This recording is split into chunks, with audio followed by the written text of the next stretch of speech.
Assalamualaikum warahmatullahi wabarakatuh.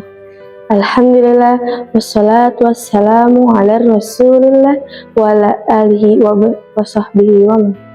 Asyhadu an la ilaha illallah wahdahu la syarikalah wa asyhadu anna Muhammadan abduhu wa rasuluh. Amma. Hadirin media kultum Bani Adung yang dimuliakan Allah Subhanahu wa taala. Segala puji bagi Allah Subhanahu wa taala, Zat yang telah mengaruniakan kita penglihatan sebagai jendela dunia dan jalan untuk mengenal kebesaran. Salawat serta salam semoga senantiasa tercurah kepada baginda Nabi Muhammad sallallahu alaihi wasallam. Uswatun hasanah yang mengajarkan kita bahwa kesucian hati dimulai dari apa yang kita lihat. Saat ini kita sedang berada di bulan Ramadan, bulan yang melatih kita untuk menahan diri. Kita membasuh perut dengan lapar, membasuh lisan dengan berzikir, namun seringkali kita lupa membasuh mata. Padahal mata adalah pintu gerbang utama menuju ke hati. Apa yang masuk melalui mata akan menetap di pikiran dan akhirnya berlabuh menjadi segumpal niat di dalam hati. Tentunya tantangan kita saat ini jauh lebih berat dibandingkan generasi sebelumnya. Kita hidup di era gempuran konten visual, di mana gambar dan video dari berbagai penjuru dunia hadir hanya dalam sentuhan jari. Hadirin media kultum Bani Adung yang dirahmati Allah Subhanahu wa taala. Dalam Islam, pandangan mata diibaratkan sebagai anak panah iblis yang beracun. Apa yang kita lihat akan diteruskan ke pikiran, menetap di hati, dan akhirnya menggerakkan anggota tubuh. Jika yang kita lihat adalah hal yang haram atau konten yang membangkitkan syahwat, disitulah hati kita mulai keruh.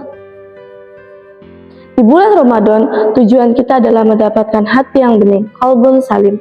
Namun, kejernihan hati itu mustahil tercapai jika kita terus membiarkan mata kita bebas mengonsumsi konten-konten maksiat di media sosial. Puasa mata bukan hanya menundukkan pandangan saat bertemu lawan jenis di jalan, tetapi juga menahan jari untuk tidak mengklik video atau gambar yang mengumbar aurat, gibah visual, hingga kemewahan yang memicu rasa iri hati. Menjaga pandangan di era digital berarti memiliki kendali penuh atas apa yang masuk ke layar ponsel kita. Saat kita sengaja melihat yang tidak diridhai Allah, disitulah spiritual puasa kita perlahan-lahan mundur.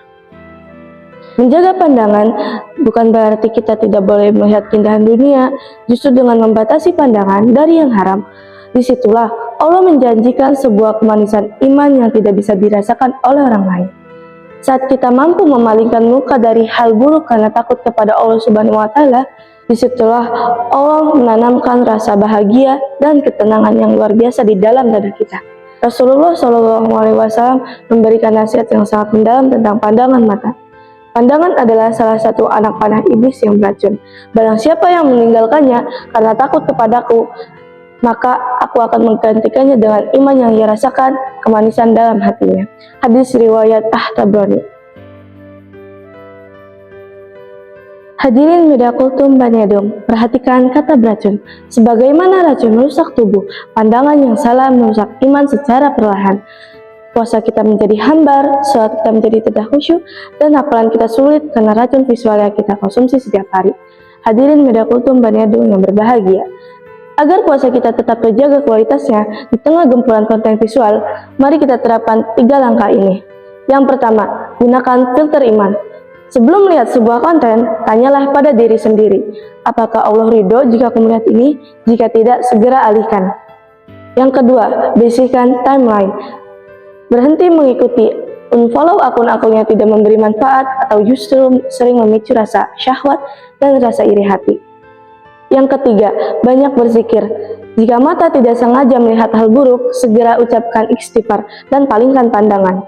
Ingatlah, mata kita akan bersaksi di hari kiamat nanti tentang apa saja yang telah ia lihat di layar ponsel kita selama di dunia.